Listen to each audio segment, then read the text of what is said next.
بسم الله الرحمن الرحيم. بسم الله الرحمن الرحيم. الحمد لله حمدا كثيرا طيبا مباركا فيه مباركا عليه كما يحب ربنا ويرضى. وأصلي وأسلم على نبينا الكريم محمد وعلى آله وأصحابه ومن تبعهم بإحسان إلى يوم الدين.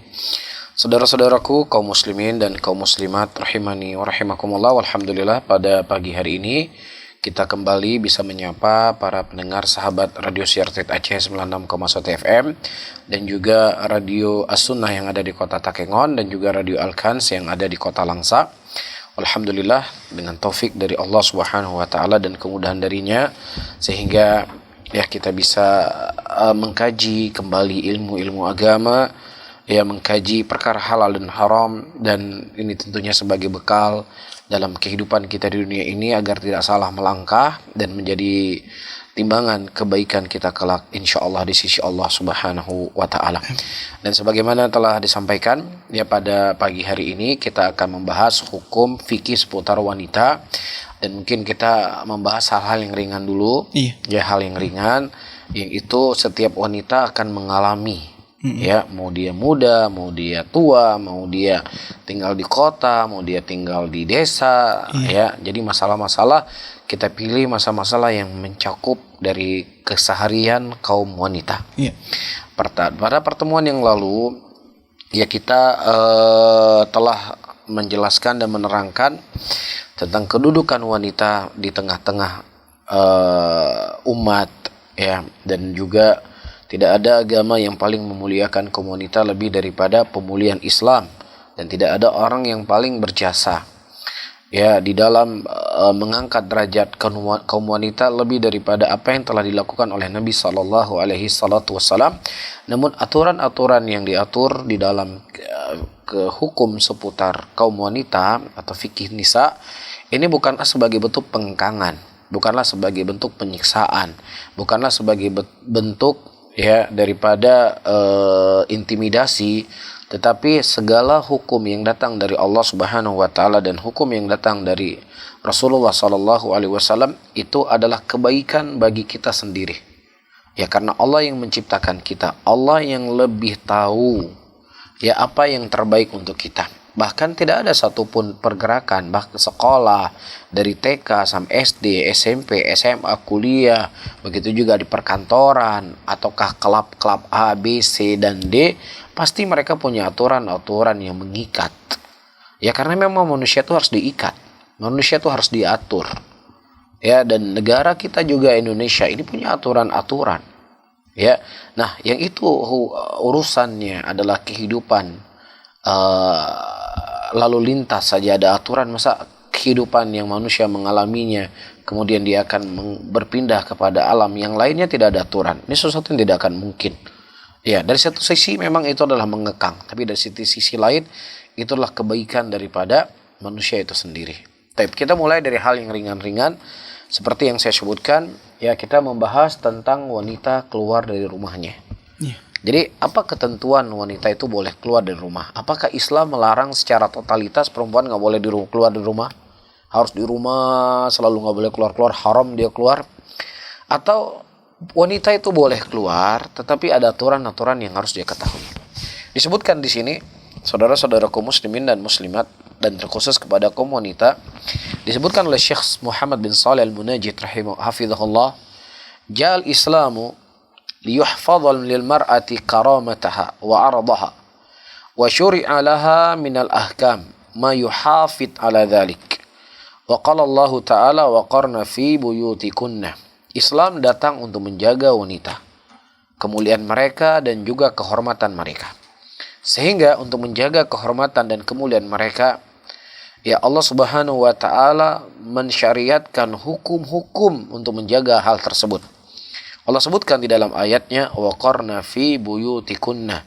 Hendaknya wanita-wanita mereka berada di rumah-rumah mereka. Sebelum kita lanjut, saudara-saudaraku muslimin dan muslimat rahimani wa rahimakumullah, kalau kita mau jujur, seorang suami, apapun agamanya, pasti dia menginginkan istrinya lebih banyak di rumah dibandingkan di luar rumah, ya atau tidak? Iya. Pasti gitu ya, betul ya, pasti. Tidak ada seorang laki-laki yang dia saya pengen kamu tuh pergi. Kalau saya pulang kantor, lebih baik kamu nggak ada di rumah, saya lebih senang. Itu kalau seandainya hubungannya sudah tidak baik. Tetapi ketika hubungan suami istri dalam keadaan baik, sehat-sehat saja, dia kan pengen istrinya di rumah. Dia pulang ada istrinya di rumah. Ketika malam ada istri di samping rumahnya, di samping dia tidur.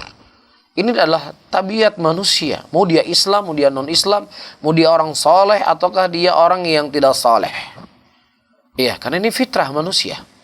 Maka bersama dengan itu, Islam datang menjaga ya kehormatan dari wanita itu sendiri dan menjaga ya suami yang dia menikahi wanita tersebut.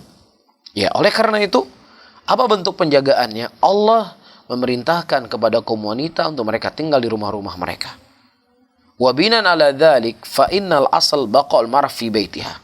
Nah, dari ayat yang kita baca, maka ini kita bisa mengambil sebuah faidah, perempuan itu hukum asalnya tinggal di rumahnya. Hukum asal ya. Wa adama khurujiha, dan dia tidak keluar dari rumahnya illa lid-darura aw hajatin. Ya, kecuali ada hal yang memang dia harus keluar atau ada hajat. Ya, suaminya pergi bekerja, yang dia kemudian harus menyiapkan makan siang, tidak ada yang membelanjakannya. Ya, maka dia keluar rumahnya untuk membeli kebutuhan, ya membeli sayur, dia beli ikan atau yang semisalnya. Tidak ada masalah. Wa ja'al Islam salatal mar'a fi baitiha khairan laha min salatiha fil masjid walau kana fi masjidil haram. Ya. Dan dari sisi yang lainnya, Rasulullah SAW menganjurkan kaum wanita untuk sholat di rumahnya itu lebih baik dibandingkan dia keluar dari rumahnya, walaupun dia berada di Masjidil Haram. Nabi SAW ketika berkata, "Wasalatul mar'a fi baitiha aw hijriha khairan." Salatnya wanita di rumahnya atau di kamarnya itu lebih baik dibandingkan dia ke masjid. Di mana Rasulullah berbicara? Apakah Rasulullah berbicara di Aceh? Rasulullah waktu itu berbicara di kota Madinah, yang di situ ada Masjid Nabawi, yang mana seseorang yang sholat di Masjid Nabawi itu mendapat pahala berapa? 1000 kali lipat dibandingkan tempat yang lainnya. Jelas. Nah, ini menunjukkan kepada kita yang ibadah saja, yang sholat saja, ya, yang amalan-amalan yang bagi kaum laki-laki itu menjadi wajib untuk dia ke masjid, tapi khusus kepada kaum wanita lebih baik untuk mereka sholat di rumah mereka. Nah, apalagi yang urusannya bukan untuk sholat, kan begitu. Apalagi yang urusannya bukan untuk ibadah. Apalagi urusannya sengaja untuk memamerkan bajunya dengan auratnya dan yang semisalnya. Jelas? Wa hadza la ya'ni an tudhilla al-mar'atu habisatal bait. Dan ini bukan berarti perempuan itu terus dia dikurung di rumahnya, dipenjara di rumahnya. Nggak boleh dia keluar. Tidak. Bal abaha lahal Islam adh-dhihab ilal masjid. Bahkan Islam membolehkan kaum wanita untuk pergi ke masjid. Wa aujaba 'alaiha al-hajj wal umrah. Dan juga kaum wanita wajib bagi mereka untuk haji dan umrah. Dan juga wanita wajib untuk mereka salatul Id dan hal-hal yang lainnya. Ya, wa minal khurujil masyru' laha khurujuha li ziyarati ahliha wa maharimiha wal khuruj lil istifta' wa su'al alil ilmi. Kadzalika udhina lin-nisa ayakhrajna li hawaijihinna. Iya. Dan juga keluar yang disyariatkan bagi kaum wanita, dia keluar untuk menziarahi keluarganya, dia menziarahi mahramnya, ya dia keluar untuk meminta fatwa. Dan ini terjadi di zaman Nabi SAW. Datang wanita-wanita, mereka mendatangi rumah Rasulullah, bertanya kepada Nabi tentang hukum yang sedang dia alami dan seterusnya. Jadi tidak ada masalah. Nah, kalau dulu mereka meminta fatwa, ya di zaman sekarang wanita-wanita hadir di pengajian. Ya, ada pengajian-pengajian di masjid, dia datangi. Pengajian-pengajian di ma'had-ma'had, dia datangi. Tidak ada masalah. Tetapi kita berbicara hukum asal. Nah, ketika kita berbicara hukum asal, maka hukum asal itu bisa berubah menjadi A, bisa berubah menjadi B, bisa berubah menjadi C. Tergantung dari hajat dan maslahat keluarnya dia di rumah. Ya, dan juga makna daripada hukum asal. Ketika dia tidak ada hajat untuk keluar dari rumahnya, dia jangan keluar. Dia tetap di rumahnya. Menjaga kehormatannya dan juga menjaga ya mata laki-laki di luar sana. Karena tidak ada fitnah yang paling besar yang menimpa kaum laki-laki lebih besar daripada fitnah kaum wanita. Lakin hada ya la yakuna illa wafaqa dawabit syara' min haythul mahram lis-safar wal aman fi at-tariq fi al-hadir wa kadha an takhruja bihijabiha al-kamil wa lan takuna mutabarrijah aw mutazayyinah aw muta'attirah. Namun keluarnya wanita dari rumah mereka itu ya sesuai dengan kaidah-kaidah yang telah diatur dalam syariat. Misalnya dia tidak boleh berpergian dalam keadaan safar tanpa mahram. Ya perjalanan yang dia lakukan walaupun tidak safar tapi perjalanan yang aman. Ya dia berangkat misalnya dari Merduati, dia berangkat ke Lamprit, aman di jalan, tidak ada yang mengganggu, tidak memberikan fitnah dan lain sebagainya, tidak ada masalah. Wa kadza an takhruja bihijabiha al-kamil, dia keluar dengan hijabnya yang sempurna dan dia tidak dalam keadaan mutabarrijah, ya tabarruj dengan pakaian-pakaian yang tidak syar'i, atau dia berhias menampakkan perhiasannya, atau dia memakai minyak wangi, maka ini semuanya adalah perkara yang terlarang. Dan di antara dalil-dalil yang menunjukkan bahwasannya bolehnya seorang wanita untuk keluar dari rumah mereka ketika ada hajat, hadis yang datang dari Ibnu Umar radhiyallahu taala anhu, Nabi SAW mengatakan, idza sta'dzanat ahadakum imra'atuhu ilal masjid fala yamna'ha. Kata Rasulullah, kalau seandainya salah seorang dari istri kalian meminta izin kepada kalian untuk pergi ke masjid, maka jangan kalian melarang. Faham? Jadi hadis Rasulullah SAW, salat wanita di rumahnya lebih baik, ya ini bukanlah menunjukkan tidak bolehnya wanita pergi ke masjid. Tetapi salat dia di rumah itu lebih baik buat dia daripada dia ke masjid. Namun dalam kondisi tertentu, salatnya dia di masjid lebih baik daripada salatnya di rumah. Kapan? Misalnya dia di masjid ingin menghadiri kajian, ada ceramah, ada tausiah, mungkin dia ada tasmi Al-Quran, dia ingin mendengarkan Al-Quran, dia ingin merojah Al-Quran, atau dia ingin setoran Al-Quran. Maka dalam kondisi seperti ini lebih baik dia pergi ke masjid. Atau misalnya orang pergi umroh, dia pergi umroh, yang namanya orang pergi umroh kan tidak setiap saat dia melihat Masjid Nabawi, tidak setiap saat dia melihat Masjidil Haram. Ya maka dalam kondisi seperti ini, ya berubah hukum asal kepada perkara yang lainnya. Jelas ya, dan ini maklum dari sisi usul dalam agama kita. Dan juga disebutkan dari Zainab imra'atun Abdullah qalat qala lana Rasulullah sallallahu alaihi wasallam idza syahidat ihdakunnal masjida fala tamas tayyiban. Kalau salah seorang dari kalian ingin mendatangi ke masjid, maka jangan dia menyentuh minyak wangi. Jangan dia memakai minyak wangi. Iya. Kemudian datang hadis dari Jabir ibnu Abdullah radhiyallahu taala anhu, ya, di mana Rasulullah di mana disebutkan dalam hadis tersebut, ya, ada seorang laki-laki yang dia menghajar seorang wanita, ya, untuk keluar dari rumahnya. Kemudian wanita tersebut mengadu kepada Nabi sallallahu alaihi wasallam.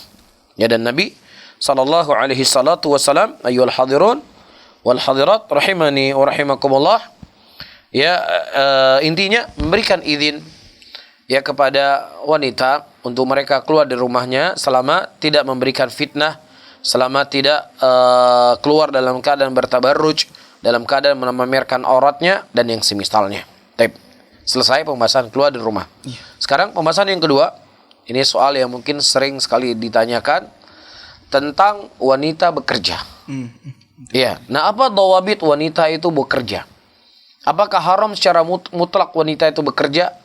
Ataukah halal secara mutlak wanita itu bekerja? Atau boleh wanita bekerja tetapi ada kaidah-kaidah atau aturan-aturan yang diatur dalam agama? Disebutkan di sini, al-aslu an tabqal mar'atu fi baitiha. Hukum asalnya perempuan itu tinggal di rumahnya. Wa la takhruja minhu ila lihajatin. Dia tidak keluar dari rumahnya kecuali dalam keadaan hajat.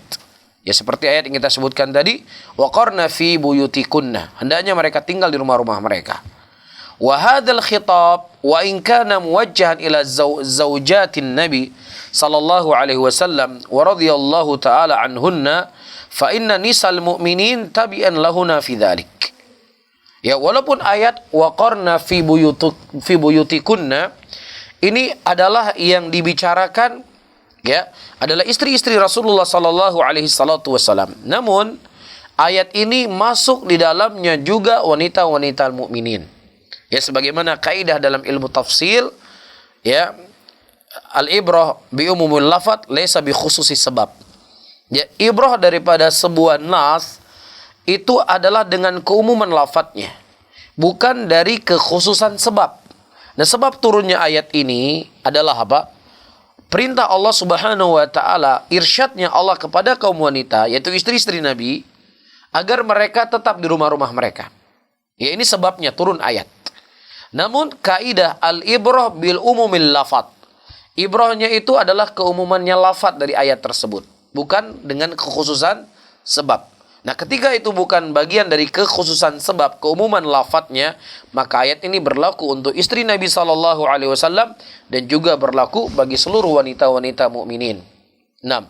Wa inna ma wajjahul khitab ila zaujatin Nabi SAW li syarfihinna wa manzilatihinna min Rasulillah SAW. Dan dikhususkan atau dibicarakan di sinilah istri-istri Nabi dikarenakan kedudukan mereka, kemuliaan mereka di sisi Nabi sallallahu alaihi salatu wasallam.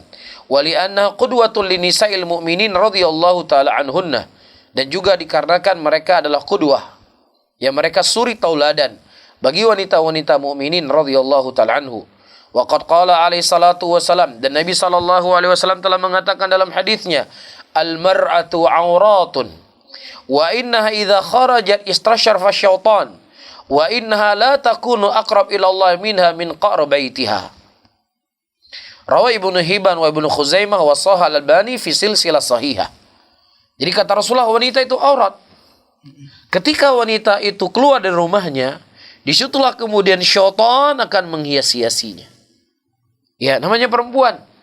Ya, perempuan kan beda dengan laki-laki. Perempuan itu sifatnya suka memamerkan. Memamerkan kecantikannya, memamerkan suaranya, tangannya saja yang mau dipamerkan. Perempuan, namanya perempuan. Kukunya begini, alis matanya lentik, dan lain sebagainya. Ini adalah tabiatnya perempuan. Dan wanita merasakan ini semuanya. Ya, namun keinginan-keinginan kita tersebut harus ditundukkan kepada Allah Subhanahu wa taala untuk membuktikan bahwasanya kita adalah orang-orang yang memang ikut dengan aturan yang telah diatur oleh Allah, dan itulah untuk kebaikan kita semuanya. Jadi ketika perempuan itu keluar rumah, syaitan akan menghias-hiasinya.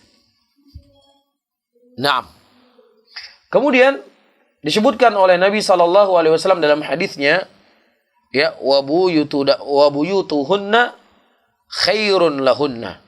Rumah-rumah mereka itu lebih baik untuk mereka. Ini hukum asalnya pertama. Nah, yang kedua, yajuzu lil mar'ati an takhruja min baitiha lil amal. Ya, boleh bagi seorang wanita untuk keluar dari rumahnya untuk bekerja. Tetapi wafaqa dhawabit al-muayyana idza tawaffara jaza lil mar'a an takhruja. Nah, ada kaidah-kaidah, ada aturan-aturan yang harus diketahui akan bolehnya wanita keluar dari rumahnya untuk bekerja. Apa syarat yang pertama? Yang pertama, antakuna muhtajatun ilal amal. Si perempuan ini memang butuh untuk beramal. Dia seorang janda. Iya, tidak ada yang menafkahi dirinya. Tidak ada yang menafkahi anak-anaknya dari anak yatim tersebut. Ya, kecuali keharusan untuk dia bekerja. Ya, atau dia punya suami, suaminya sakit. Suaminya nggak bisa bekerja. Atau suaminya bekerja, tetapi pekerjaan suaminya tersebut tidak mencukupi untuk kebutuhan dirinya. Tapi kalau seandainya si suaminya sudah bekerja, sudah memberikan kecukupan untuknya, bahkan lebih, maka di sini tidak ada hajat untuk dia bekerja.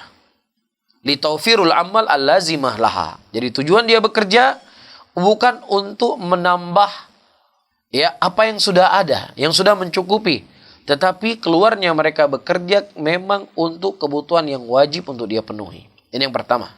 Yang kedua, an yakuna al-amalu munasaban li tabi'atil mar'ah mutalaiman ma takwiniha wa khalaqatiha kat tabib wa tamrid wa tadris wal khiyatah wa nahwi dzalik. Pekerjaan yang dilakukan oleh perempuan tersebut adalah pekerjaan yang memang sesuai dengan tabiatnya perempuan. Mau kemana? Mau kerja. Kerja apa? Ngangkat semen. Mau kerja apa? Menjadi tukang parkir. Ya, mau kerja apa? Mau ngangkat batu. Mau kerja apa? Ya, yang pekerjaan itu tidak pantas dilakukan oleh kecuali kaum laki-laki. Ya, nah apa pekerjaan-pekerjaan yang itu adalah hal-hal yang memang kembali kepada tabiat wanita yang dengannya memang dia diciptakan menjadi dokter. Ya seperti yang telah saya jelaskan pada pertemuan-pertemuan yang lalu, ya dalam kondisi-kondisi tertentu terkadang perempuan wajib untuk belajar dunianya. Ya, kemudian dia wajib untuk bekerja. Apa misalnya? Dalam kondisi tertentu saya katakan ya. Misalnya apa? Sekarang wanita kandungan. Kira-kira yang mengandung itu siapa? Laki-laki atau perempuan? Ya perempuan yang mengandung. Nah ketika perempuan itu mengandung itu kan larinya kan dekat-dekat dengan kemaluan. Iya. Ya maka ketika itu merupakan urusan kandungan dan lain semisalnya, maka ya tentunya perempuan yang lebih berhak untuk mengurusi kandungan tersebut. Iya, untuk lebih menjaga aurat, lebih untuk menutup daripada pintu fitnah. Makanya perempuan ketika mau memilih jurusan dokter, pilihlah yang memang itu urusan-urusan apa? Kewanitaan, ya kandungan, terus jadi mungkin kulit, ya. Jangan milih-milih yang sifatnya seperti kaum laki-laki. Apa misalnya dokter, ya mungkin tulang lah ya. Tulang itu kan harus ngebor, harus begini, harus begitu. Itu kadang-kadang di luar dari tabiatnya wanita. Jadi kalau dia mau bekerja, bekerjalah yang itu sesuai dengan kondisi dan keadaan dia sebagai seorang wanita. Wa tamrid, menjadi perawat, ya.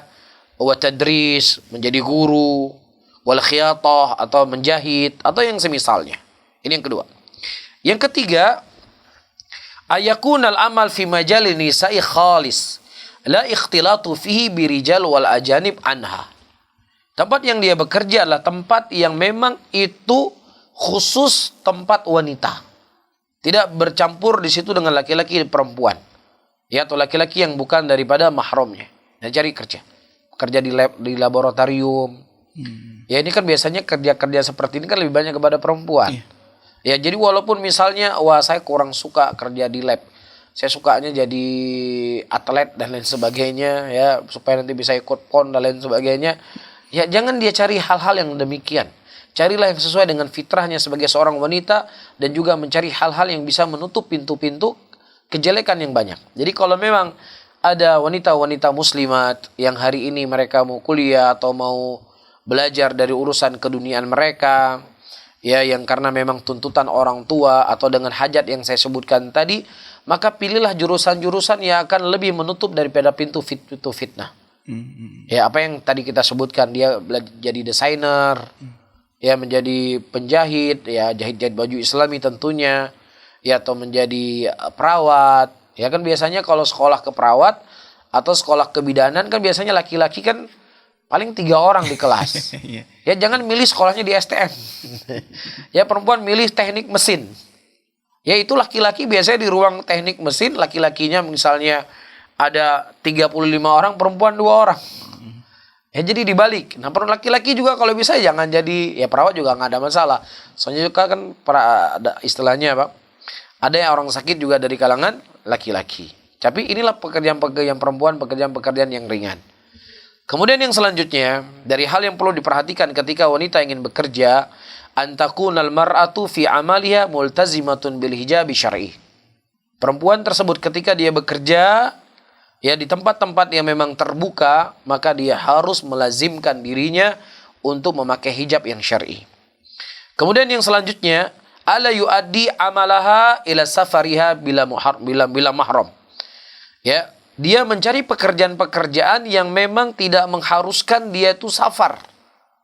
Ya, misalnya bekerja, wah ini ada peluang ini mau menjadi kepala dinas ini, menjadi kepala ini, kepala itu. Nah, yang mana orang yang sudah menduduki di ring 1 atau menjadi kepala ini, kepala itu, pasti dia akan banyak pekerjaan di luar kota. Ya, bahkan pekerjaan di luar negeri. Maka sebelum ketika Anda sudah masuk ke pekerjaan yang memang itu adalah pekerjaan kaum wanita, maka ketika ada peluang untuk menjadi lebih besar tingkatannya atau jabatannya, seorang wanita muslimah dia menjaga dirinya. Karena tadi kita menyebutkan dia mencari rezeki adalah apa yang memang hajat untuk dirinya. Ya, dan tugas pokoknya adalah mengurusi anak-anaknya, tugas pokoknya adalah mengurusi suaminya. Ya, kalaupun memang dia harus bekerja dengan hal yang kita sebutkan tadi, maka carilah pekerjaan yang tidak membuat dia harus berpergian. Ya. Kemudian selanjutnya, alla yakuna fi khurujiha ila al-amal irtikab lil muharram kal khalwa ma sa'iq aw wada' at-tayyib yatib wa bihaythi yashammuha ajnabi anha. Nah, kalaupun seandainya dia keluar untuk bekerja, jangan sampai dia melakukan hal yang diharamkan, berduaan dengan supir, ya, atau dia memakai minyak wangi, yang kemudian minyak wangi itu tercium oleh kaum laki-laki yang ada di sekitarnya, maka hal yang seperti ini harus dijaga. Kemudian selanjutnya kata Syekh, alla yakuna fi dzalika tadhi' lima huwa aujab 'alaiha min ri'ayati baitiha. Nah, ini penting ini. Ya, kalaupun dia harus bekerja, ya, maka jangan kemudian dia menyia-nyiakan apa yang lebih wajib untuk dia lakukan, yaitu menjaga rumahnya, mengurusi anak-anaknya, mendidik anak-anaknya, menjaga harta suaminya, berkhidmat kepada suaminya. Jadi jangan sampai setelah menikah dengan wanita ini, menikah dengan suaminya, bertahun-tahun dia menikah, si suami cuman pernah merasakan minuman dan makanan istrinya di hari raya saja. Ya, hari-hari yang lain nggak sempat dia masak. Wala minum teh manis nggak pernah dibuat oleh istrinya. Ya, maka hal-hal yang seperti ini, saudara-saudaraku muslimin dan muslimat, dan terkhusus kepada kaum wanita, perlu kalian ketahui, wanita yang paling terbaik di muka bumi ini adalah Fatimah radhiyallahu taala anha. Wanita yang akan menjadi pemimpin wanita dalam surga nanti kelak di yaumul qiyamah.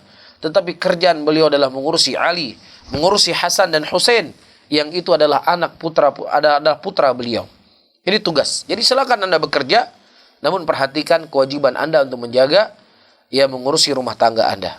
Wal qiyamu bi syu'uni zawjiha wa auladiha. Dan tugas Anda adalah mengurusi suami dan anak-anak Anda.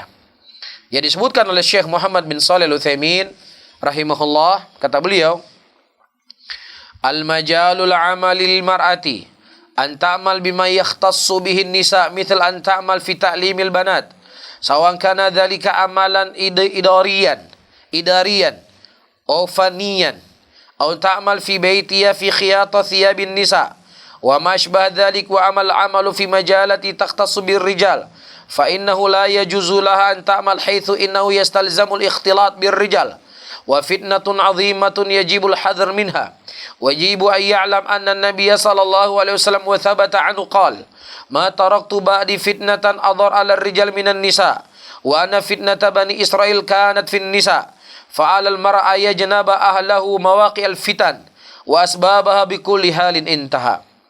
Kata Syekh Muhammad bin Shalih Al-Utsaimin rahimahullah, al-majal al-mali lil mar'ah, yaitu bolehnya seorang wanita bekerja, yaitu pekerjaan yang itu dikhususkan dengannya kaum wanita. Yang misalnya dia bekerja mengajarkan anak-anak wanita, mengajarkan anak-anak membaca Al-Quran, mengajarkan anak-anak mempelajari hadis, mengajarkan anak-anak untuk bisa memahami tajwid atau yang semisalnya. Ya, apakah amalan itu adalah amalan resmi pemerintahan atau memang yang bukan resmi? Ya, dia punya halaqah, punya TPA lah kalau kita di Indonesia, atau memang dia menjadi guru-guru. Ya, wa anta amal fi baitiha, atau dia bekerja di rumahnya, ya, menjahit pakaian-pakaian wanita atau yang semisalnya. Apalagi di zaman kita sekarang, para hadirin dan hadirat, dengan dunia yang berada di dalam sebuah jihaz, yaitu bernama HP. Di situ dia taklim, di situ dia jual beli barang, ya, di situ dia mempromosikan barangnya, di situ dia pesan barang, di situ dia menerima orderan. Maka tentunya ini adalah hal yang membantu sekali kepada kaum wanita untuk membantu suaminya bekerja. Ya, jangan dijadikan HP yang mana dia di rumahnya, dia menutup aurat, dia memakai cadar, tetapi ya gayanya, ya penampilannya itu seantero dunia tahu. Masya Allah, di rumah terus wanita solehah dia. Tapi Masya Allah, gambarnya di Facebook, di-share sama orang. Gambarnya di Instagram, di-share sama orang, di-like sama orang, ya rugi saja Anda tinggal di rumah. ilahnya kenapa wanita itu lebih banyak di rumah dibandingkan di luar supaya tidak menjadi fitnah. Tetapi ketika Anda menyebarkan video Anda, menyebarkan gambar-gambar Anda, ini akan menjadi fitnah. Ya, ini harus difahami. Ya, jadi saya nggak pernah keluar Ustadz dalam corona ini 7 bulan saya nggak pernah keluar. Tapi fotonya di mana-mana. Videonya di mana-mana sama saja. Ya. Nah, kemudian ayyuhal hadirun wal hadirat dimuliakan oleh Allah. Disebutkan di sini oleh Syekh Muhammad bin Shalih Al-Utsaimin, wa ammal amalu fi majalati takhtatsu birrijal. Adapun amalan-amalan yang itu memang pekerjaan yang dikhususkan dengannya kaum laki-laki, fa innahu la yajuzulah an ta'mal haitsu, maka tidak boleh dia beramal di situ karena di situ akan mengharuskan dia untuk berikhtilat dengan kaum laki-laki. Dan ini merupakan fitnah yang sangat besar yang wajib seseorang untuk menghadar. Para hadirin dan hadirat yang dimuliakan oleh Allah. Ketika kita mengingatkan hal-hal yang masalah seperti ini, kita bawa hadis-hadis Nabi SAW, ya, maka kita akan melihat pertentangan yang sangat banyak. Dan yang menentangnya itu bukan orang kafir. Yang menentangnya adalah orang Islam. Terlalu ekstrim, terlalu jumud, terlalu bahkan bisa dianggap radikal. Apa yang dialami oleh manusia hari ini, oleh masyarakat muslimin hari ini, ya, pelakor dalam tanda petik, ya, ataukah selingkuhan, atau di mana-mana terlihat didapatkan suaminya sedang berzina dengan perempuan yang lainnya. Sadarkah kalian kenapa ini bisa terjadi? Ini bisa terjadi karena kita semua tidak mengikat diri kita dengan sunnah yang telah dianjurkan oleh Rasulullah. Dengan ajaran Islam yang datang dari langit ke-7 untuk kebaikan kita semuanya. Yang mana kaum wanita tidak boleh bercampur dengan kaum laki-laki. Karena ini akan memberikan fitnah yang sangat besar. Dan ini terjadi. Iya, beberapa waktu yang lalu sebagaimana yang saya singgung. Ya, anak-anak muda. Bahkan sebagiannya masih di bawah umur. Ya, tinggal di sebuah rumah ganti-ganti pasangan berzina. Ini kenapa semuanya? Dikarenakan sistem pendidikan kita dari TK, SD, SMP dicampur dengan laki-laki dengan perempuan. Ini sebabnya. Anda bertanggung jawab semuanya. Semuanya akan diminta pertanggungjawabkan di hadapan Allah. Dan tentunya kita berharap Aceh yang menegakkan syariat Islam, di antara bentuk syariat Islam yang harus ditegakkan, dipisah laki-laki dengan perempuan di sekolah. Dari semenjak SD, SMP, SMA. Kalau ini masih juga berlaku, maka perzinahan akan didapatkan di mana-mana, perselingkuhan akan didapatkan di mana-mana. Kerusakan akan terjadi di mana-mana. Ini syariat Islam yang paling agung. Ini syariat Islam yang paling mulia. Ya, ketika ditegakkan hukum cambuk kepada orang yang berzina, naam, ini hal yang baik. Tetapi kita harus memahami juga sebab-sebab terjadinya perzinahan. Apa sebab terjadi perzinahan? Ya, kenapa sebab terjadi perselingkuhan? Karena di kantor laki-laki dengan perempuan dicampur. Di sekolah laki-laki perempuan dicampur. Sehingga ditegakkan hukum cambuk. Hukum cambuk, naam, itu hal yang positif. Kita sangat senang, kita bahagia sebagai seorang muslim. Tetapi ketika akarnya itu tidak dihilangkan, maka akan berjalan begitu saja. Ibaratnya pohon. Ya, pohon itu ada dedaunan yang sudah, istilahnya sudah layu. Yang dibersihkan daunnya terus. Sementara akarnya yang rusak nggak diperbaiki. Ya, besok sudah dibersihkan, ya layu lagi. Tapi bersihkan dari akarnya, perbaiki dari akarnya. Ya, dan di antara akar yang perlu untuk dibersihkan, ya terlebih kita diberikan kebebasan untuk menegakkan syariat Islam, pisah laki-laki dengan perempuan. Apakah dia sekolah agama ataukah sekolah umum? Dengarkan ucapan Nabi kita SAW. Bahkan kalau kita melihat mazhab Syafi'i itu lebih ketat. Dalam mazhab Syafi'i disebutkan oleh Al-Imam Nawawi dalam syarah Sahih Muslim, haramnya seorang wanita untuk melihat kaum laki-laki. Enggak boleh. Apakah dengan syahwat ataukah tanpa syahwat? Ya, walaupun dalam pendapat mazhab yang lainnya haram kalau dengan syahwat. Kalau tidak syahwat tidak ada haram. Tapi Imam Nawawi mengatakan haram. Adapun hadis ketika Aisyah radhiyallahu taala anha melihat kaum laki-laki bermain pedang di masjid beliau, kata Imam Nawawi, Aisyah tidak melihat ke badannya tapi melihat kepada tombaknya. Begitu keras dalam mazhab Syafi'i memandang.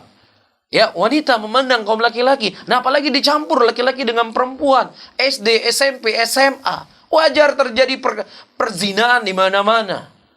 Ya, percintaan, perselingkuhan. Si guru selingkuh sama muridnya. Ya, si orang kantor selingkuh dengan orang kantor lainnya. Ini namanya laki-laki.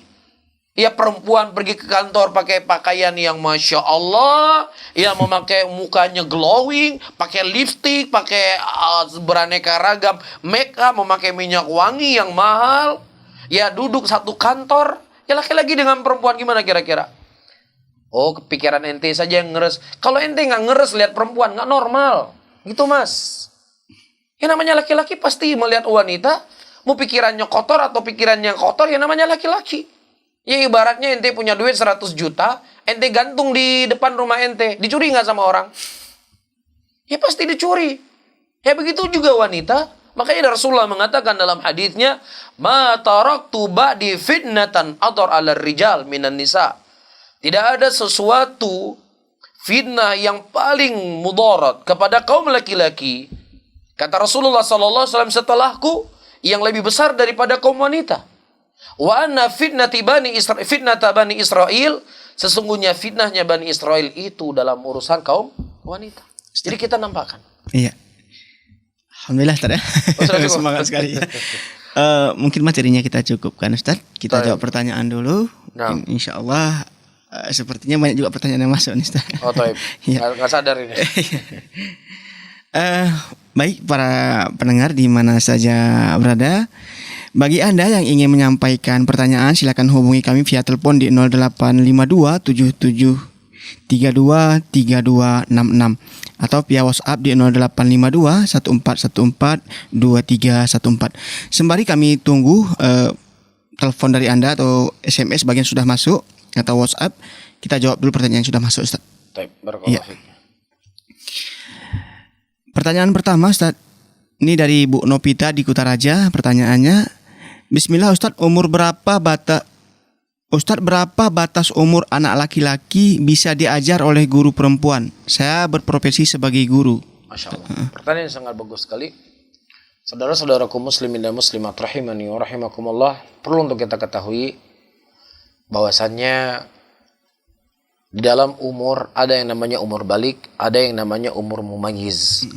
Al-mumayyiz adalah umur di mana seorang anak dia sudah bisa membedakan antara yang cantik dengan yang jelek, yang hitam dengan yang putih.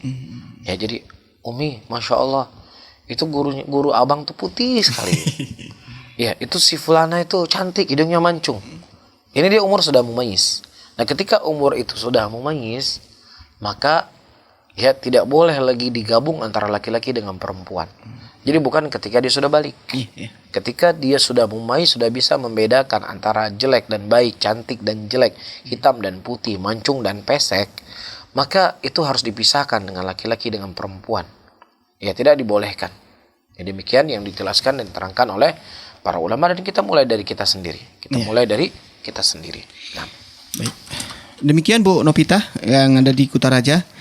Kemudian Ustaz, ini dari hamba Allah di Banda Aceh, pertanyaannya, Bismillah Ustaz, mohon nasihatnya untuk muslimah salafiyah. Sebagian sudah mulai bergeser dalam hal berpakaian.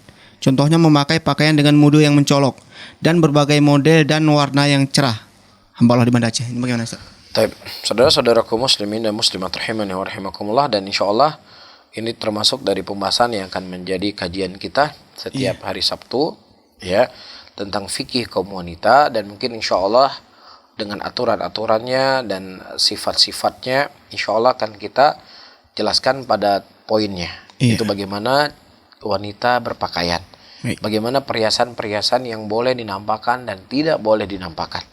Ya, dan bagaimana pakaian yang dilarang dan bagaimana pakaian yang dibolehkan. Insyaallah mungkin akan sampai pada pembahasan. Ada bab khusus, Ustaz ya? Insyaallah. Ya, ada bab khusus karena kita memang lagi belajar fikih khusus wanita. Ya. Nah, demikian Ibu yang bertanya, kita insyaallah ikuti terus program kajian fikih wanita di setiap hari Sabtu. InsyaAllah ada bab khusus nanti membahas tentang pertanyaan Ibu. Selanjutnya Ustaz, Afwan mau bertanya, jika seorang suami bercanda soal ta'adud, kemudian istri cemburu dan jadi berubah moodnya, tidak bermaksud menolak syariat, tapi wanita hatinya mudah terluka, apakah ini salah, Ustaz? Taib. Di dalam sebuah ayat Al-Quran, Allah mengatakan, Kutiba alaikumul qitalu wa huwa kurhul lakum. Diwajibkan kepada kalian berperang dalam keadaan perang itulah sesuatu yang kalian benci. Nah, di sini Ya, ayat ini kurhul lakum, yang kamu benci itu bukan kembali kepada kutiba, tetapi kembali kepada kital. Ya, kutiba adalah apa yang telah diwajibkan oleh Allah, apa yang ditetapkan oleh Allah. Ini satu hal. Kalau kital adalah peperangan. Jadi sudah menjadi tabiat manusia. Tabiat manusia, dia tidak senang nyawanya hilang. Dia tidak ingin hartanya rusak. Dia tidak ingin capek, dia tidak ingin letih. Sehingga kurhul lakum di sini, dia bencinya adalah dampak yang terjadi dari peperangan tersebut. Secara jiwa memang dia nggak terima. Tetapi bukan, kalau dia seandainya bukan benci, maksudnya hal yang sifatnya tabiat, kemudian menghalangi dia dari jihad, dia bisa berdosa. Tetapi ini sudah jadi tabiat. Nah, kalau seandainya dia benci dengan asal daripada syariat itu sendiri, saya benci dengan perang, saya nggak suka dengan kewajiban yang Allah tetapkan dalam perang, ini hukum yang tidak adil, ini hukum yang tidak benar, maka dia bisa keluar dari Islam karena dia membenci sesuatu yang itu merupakan bagian dari syariat yang ditetapkan oleh Allah. Nah, begitu juga dalam masalah ta'adud. Ketika seseorang wanita yang memang tabiat manusia tidak ingin dia dibagi cintanya, dia tidak mau suaminya punya perhatian cinta yang lain kepada wanita yang lain. Ini adalah tabiat seorang wanita, ya, yang memang wanita akan mendapatkan yang seperti ini. Kalaupun seandainya dia rela dan ridho suaminya poligami, pasti ada sesuatu yang ada di dalam hatinya, pasti. Ya, atau kecuali wanita-wanita yang memang sudah sering berteman dengan istri-istri yang istri ketiga, istri keempat, ya, apalagi misalnya hidupnya bahagia, ya mungkin dia akan terpengaruh ya. Tapi ada wanita-wanita yang memang ya nggak pernah bergaul dengan orang-orang yang berpoligami, ya mungkin kondisinya pasti akan ya namanya tabiat. Ya, maka ini para hadirin dan hadirat, ya, selama dia tidak membenci kepada apa yang telah disyariatkan oleh Allah, saya terima semua hukum Allah. Satu tok saya nggak terima, itu nggak adil di situ. Naudzubillah. Siapa Anda memprotes daripada syariat Allah Subhanahu wa taala? Dan saudari yang bertanya, tentunya dia tidak maksudkan dari soal yang disebutkan tadi adalah benci dari asal pensyariatan dari poligami itu sendiri. Karena kalau seseorang benci kepada pensyariatan dari poligami itu sendiri, maka konsekuensinya dia benci dengan apa yang telah diatur oleh Allah Subhanahu wa taala. Nah, ini nasihat bagi suami, Ustaz. Apakah boleh bercanda seperti itu? Suami, karena bercanda tadi suaminya, Ustaz. Saya kan poligami gitu ya. Jadi kalau seandainya dia bercanda dengan istrinya, ya tujuannya untuk apa dulu? Dia melihat bagaimana psikologis istrinya. Kira-kira ini saya kalau mau poligami diterima nggak sama dia? Oh, nggak, canda. Kan begitu. Sebenarnya para hadirin dan hadirat yang dimuliakan oleh Allah, kaum laki-laki, kita sebut poligami adalah hukum Allah, ya, syariat Allah Subhanahu wa taala. Namun di dalam poligami tentunya ada aturan-aturan. Ketika seseorang dia poligami tetapi akan memunculkan mudarat yang lebih besar, kita ketahui kaidah dalam agama kita, sesuatu yang bisa memunculkan mudarat yang lebih besar, secara hukum asal perkara itu disyariatkan, maka dia berhenti dulu sejenak. Dan ini kaidah ma'ruf di sisi para ulama kita. Di antaranya disebutkan, ya, sunnahnya Rasulullah SAW dalam salat adalah salat yang panjang. Sebagaimana disebutkan dalam hadis, sebaik-baik salat adalah salat yang paling panjang berdirinya. Kemudian Mu'adz bin Jabal, beliau pernah salat Isya dengan salat yang sangat panjang. Kemudian ditegur oleh Nabi SAW. Kenapa? Karena memberikan mudarat kepada jamaahnya. Padahal hukum asal salat panjang itu sunnah. Nah, begitu juga, ya, perkara poligami adalah perkara yang disyariatkan. Namun kalau seandainya dia poligami dengan kondisi tertentu, dengan kondisi sekarang misalnya, istrinya minta cerai, anaknya amburadul, tidak ada yang mengatur anaknya, kemudian anaknya menjadi anak yang liar dan lain sebagainya, maka bukan berarti haram poligami, tapi tunggu sesaat sampai ada kesiapan. Makanya si suami, dia harus punya taktik dengan istrinya. Jangan sampai ketika dia lagi marah dengan istrinya, maka kamu saya poligami nanti. Jadi poligami itu semakin angker. Semakin apa? Semakin ngeri. Jadi selalu di ngomongin poligami ketika masa-masa lagi marah. Coba lagi berduaan, lagi di sebuah tempat yang indah, ya, lagi ngomong manis. Nah, di situ coba dia masuk. Di suasana batinnya berbeda. Iya, jadi akan termindset dari seorang istri itu, indah gitu poligami. Jadi kalau lagi marah poligami, lagi ini poligami, kamu nggak masak, saya kawin satu lagi nanti kalau nggak masak. Jadi ngeri kedengarannya poligami. Jadi suami harus punya taktik sebenarnya, dan dia harus punya cara, jangan sampai apa yang telah dia bangun dengan keluarga yang tenang dan lain sebagainya, kemudian dia salah langkah, kemudian menjadi hancur keluarganya. Ini harus diperhatikan. Jangan ingin menyelamatkan, misalnya saya ingin menyelamatkan janda, tapi Anda menjandakan istri Anda, kan begitu. Iya, baik Ustaz.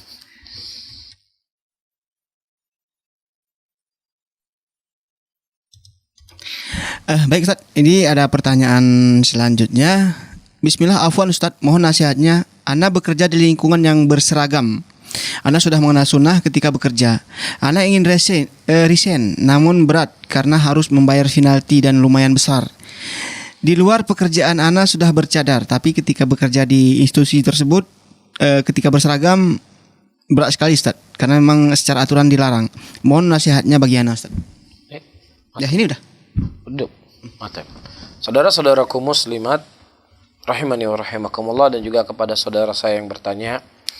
Ya, pertama bersyukurlah kepada Allah Subhanahu wa taala karena saudari saya yang bertanya ya merasakan kegelisahan di dalam hatinya ya dikarenakan tidak bisa menjalankan apa yang telah Allah Subhanahu wa taala wajibkan kepadanya. Bersyukurlah, ini sebuah kenikmatan ketika seorang hamba takut ya ketika dia melanggar dari aturan-aturan Allah, dan selalulah berdoa kepada Allah dan mintalah kepada Allah Subhanahu wa taala agar ini selalu tertanam dalam hati saudari saya yang bertanya. Ya. Kemudian yang kedua, tentunya tidak ada masalah yang tidak akan selesai, dan sebaik-baik tempat kita menggantungkan masalah kita adalah kepada Allah Rabbul Alamin. Jadikanlah solusi, bangun di sepertiga malam, menangis sama Allah, meminta sama Allah, ya Allah, saya adalah wanita yang takut kepada hukum-Mu ya Allah. Saya ingin menjalankan perintah-Mu ya Allah, tapi saya manusia yang lemah ya Allah. Bantulah saya ya Allah, tolonglah saya ya Allah untuk bisa menyelamatkan masalah saya ini. Ya, dia selalu bergantung kepada Allah, dia selalu mohon kepada Allah. Dan kepada saudara-saudara saya yang bertanya, yang mendengar kajian di pagi siang hari ini, saudari kita ini adalah seorang yang bekerja di sebuah tempat yang mana dia adalah wanita yang multazimah, menutup aurat dengan sempurna.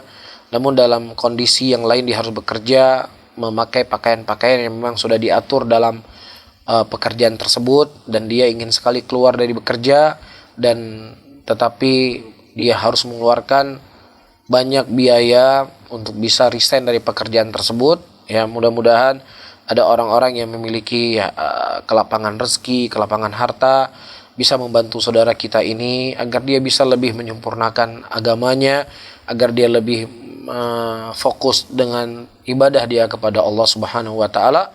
Dan saya ingatkan diri saya dan juga kepada saudari yang bertanya dan kepada yang mendengar sebuah hadis Rasulullah sallallahu alaihi wasallam, "Man taraka lillahi syai'an awadallahu khairan minhu." Barang siapa yang seseorang meninggalkan sesuatu karena Allah, maka niscaya Allah akan menggantikan yang lebih baik. Allah Demikian Ibu yang bertanya, mudah-mudahan istiqomah walaupun ini masih diberikan kemudahan Ustaz ya, di luar pakai cadar dengan sempurna walaupun masuk lagi nanti. Ya.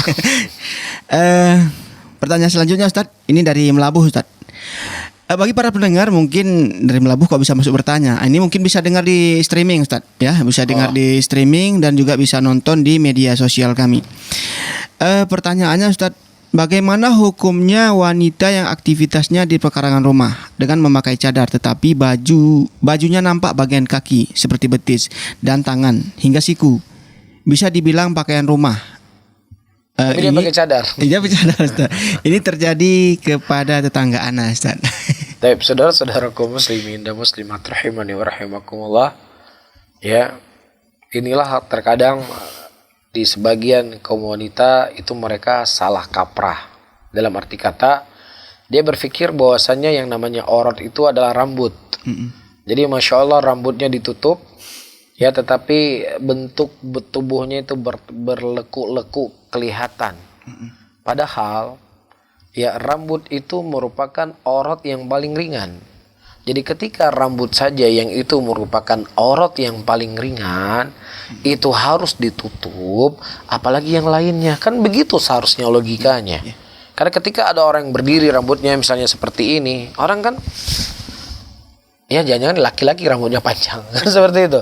Tapi coba misalnya yang nampak tangannya, yang nampak sikunya, yang nampak betisnya, maka itu akan memberikan dampak yang lebih kepada kaum laki-laki daripada kelihatan rambut. Jadi rambut itu merupakan aurat yang paling ringan dari semua aurat. Nah, yang ringan saja harus ditutup, apalagi yang lainnya. Apakah aurat itu adalah bentukan badan? Ya, ataukah aurat itu adalah yang sifatnya adalah perhiasan? Ya, maka ini juga harus ditutup. Maka diingatkan, dinasehati, mungkin ketidaktahuannya atau berpikir ala hanathawakan man. Ya, rumah-rumah saya sendiri. Nah, kalau rumahnya tertutup, tidak ada yang terlihat, mungkin nggak ada masalah. Tapi kalau pagarnya kelihatan terbuka, dia memakai cadar, kemudian dia memakai baju daster rumahnya mungkin segini. Iya. Nanti kalau dia sapu-sapu udah nampak ketiaknya. Ini tidak boleh, ini aurat namanya.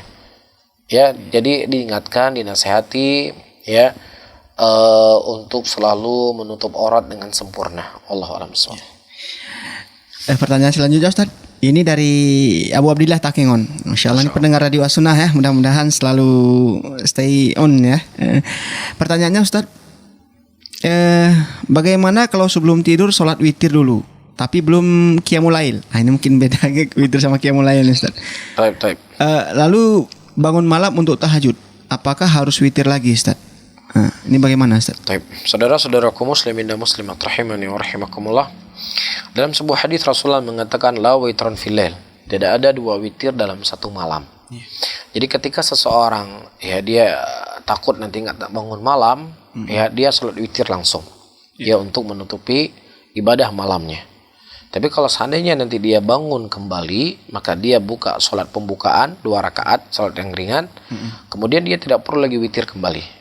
Ya dia tutup dengan sholat genap dari sholat malamnya, karena Rasulullah mengatakan tidak ada witir dalam satu malam. Jadi nggak ada masalah walaupun dia sudah witir, kemudian dia sholat malam lagi di malam hari, nggak ada masalah. Tapi jangan dia membuat witir kedua kali.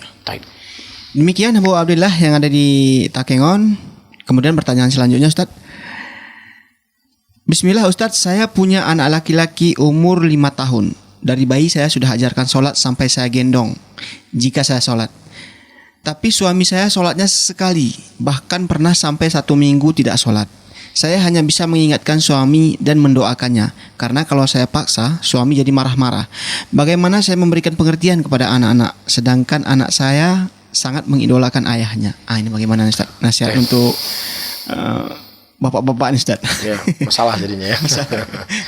Baik, saudara-saudaraku muslimin dan muslimat rahimani wa rahimakumullah, dan kepada saudari saya yang bertanya dan kepada kita semuanya, keberhasilan seorang anak menjadi anak yang soleh, menjadi anak yang solehah, ini secara kaidah umum bahwasannya akan ketaatan orang tuanya. Baik dan jelek anak itu sangat berpengaruh dengan kondisi kedua orang tuanya. Kita berbicara ini adalah kebanyakan kondisi. Tetapi ada hal-hal yang di sana terkecualikan, ya, seperti kisah Nabi Nuh alaihissalam dalam keadaan anak beliau kafir. Bukan Nabi Nuh alaihissalam adalah nabi yang tidak baik sehingga anaknya itu kafir, na'udzubillah. Nabi Nuh adalah nabi ulul azmi minar rasul, nabi yang mulia, nabi yang telah berjuang untuk membela agama Allah dan menyebarkan agama Allah subhanahu wa ta'ala. Namun itulah yang bernamanya hidayah. Hidayah itu adalah sesuatu yang sangat berharga, yang dia adalah hak mutlak miliknya Allah subhanahu wa ta'ala. Seorang Nabi Nuh tidak bisa memberikan hidayah atau taufik kepada anaknya, tapi itu merupakan siapa yang Allah subhanahu wa ta'ala kehendaki. Nah, Nabi Nuh saja, seorang Nabi, seorang Rasul, yang beliau mencontohkan ya kehidupan yang sangat luar biasa dalam penerapan agama Allah, toh anaknya juga apa? Tidak taat dan tidak patuh. Apalagi orang tua yang nggak buat ketaatan sama sekali. Ya tentunya ini akan semakin jauh. Ya, jadi kita berbicara secara kaidah umum dan dikeluarkan beberapa juz'iyah dalam permasalahan ini.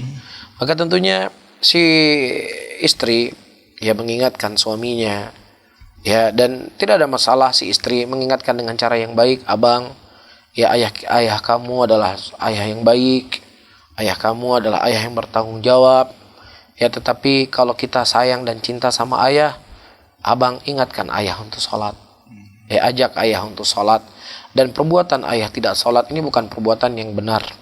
Ya, ini perbuatan yang tidak diridhoi oleh Allah. Ini perbuatan yang akan membuat Allah murka. Maka ketika anak itu ditanamkan hal yang seperti ini, dia akan bisa memposisikan dirinya. Ya walaupun dia mengidolakan ayahnya, dia tidak ikut kondisi ayahnya tidak salat, tapi mudah-mudahan itu menjadi motivasi untuk anaknya mengajak ayahnya untuk bisa bersemangat salat. Wallahu a'lam bishawab. Ya.